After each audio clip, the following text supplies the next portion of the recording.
The wind howled across the open plains, carrying with it the bite of another merciless winter. Snow fell thick and heavy, blanketing everything in silence.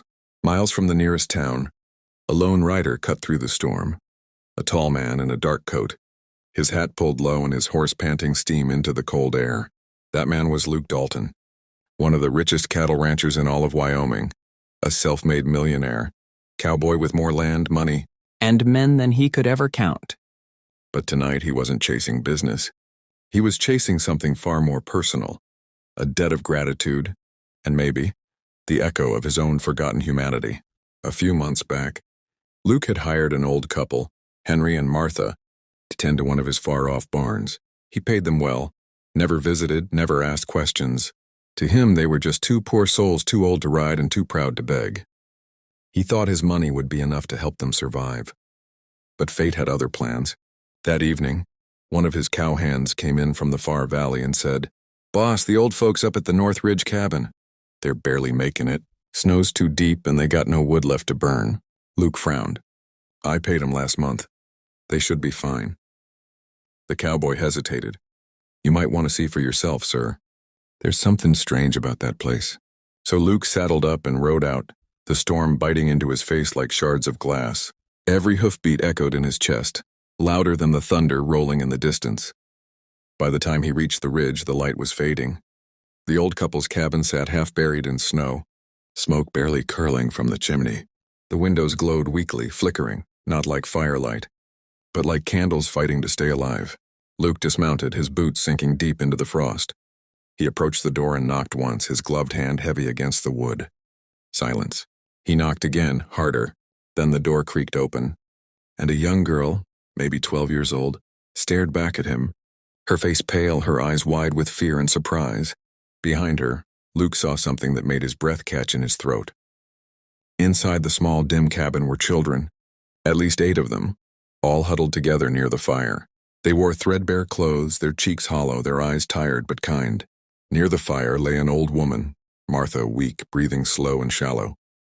Luke stepped inside, snow falling from his coat. The warmth of the fire hit his face, but his heart felt colder than ever. "Where's Henry?"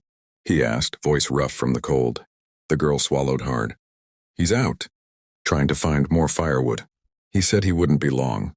Luke looked around. The place was poor, too poor. A few handmade blankets, a pot of thin soup boiling on the fire, and everywhere, children quiet, obedient, but with eyes that had seen too much of the world's cruelty. He turned to the girl. "Who are these kids?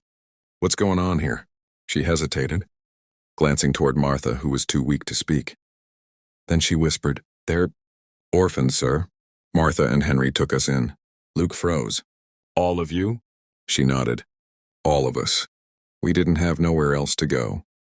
The fire popped, and the room seemed to close in around him. The millionaire cowboy who had thought he'd done a good deed, paying an old couple to tend his land, realized now that his money had barely kept them and a house full of orphans alive. He took a deep breath.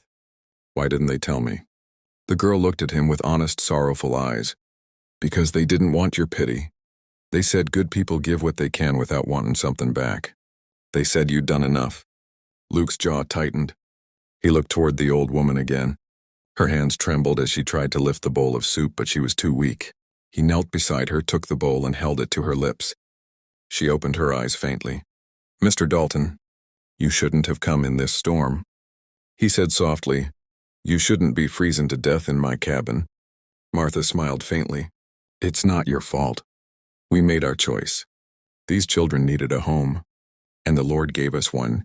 Before he could reply, the door burst open again.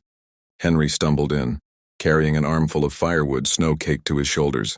When he saw Luke, his eyes went wide with shock. "Mr. Dalton," he gasped. "What are you doing here?" Luke rose slowly. "I came to check on you, and you've got a lot of explaining to do."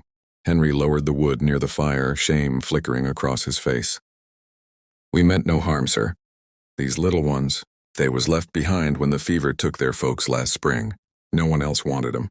So Martha and we couldn't just turn 'em away." Luke's voice was quiet but heavy. "And you never thought to ask for help?" Henry shook his head. "You've done enough for us already. The wages you pay, that's what keeps us alive. We figured you got your own worries." Didn't seem right to trouble you with ours. Luke looked at the fire, his mind storming harder than the snow outside. He had barns full of food, trucks full of feed, and hands on his ranch, making more money than this whole cabin would see in a lifetime. And here these people were, risking their lives to save children that weren't even theirs. A lump rose in his throat. You shouldn't have to fight like this alone, he said finally. No one should. Henry smiled faintly. We ain't alone, Mr. Dalton. We've got each other. That's more than most. The words hit Luke like a hammer to the chest. He glanced around again, the flickering fire, the children watching silently, the soft crackle of wood burning low. For the first time in years, the millionaire cowboy felt something he hadn't in a long while: humility. He knelt beside the fire, tossing in more logs.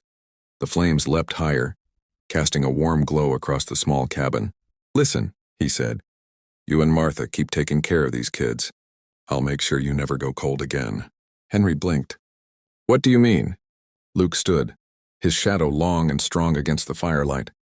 Tomorrow I'll send my men with supplies, food, blankets, medicine, and I'll see to it personally that every one of these children gets a real bed to sleep in.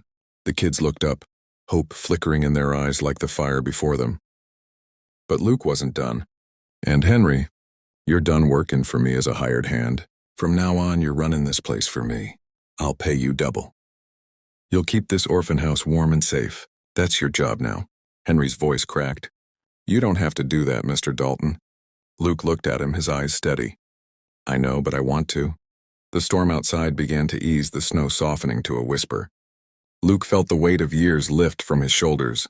For once, his wealth meant something real. As he turned to leave, the little girl tugged his coat. Sir, she said softly, thank you for helping us.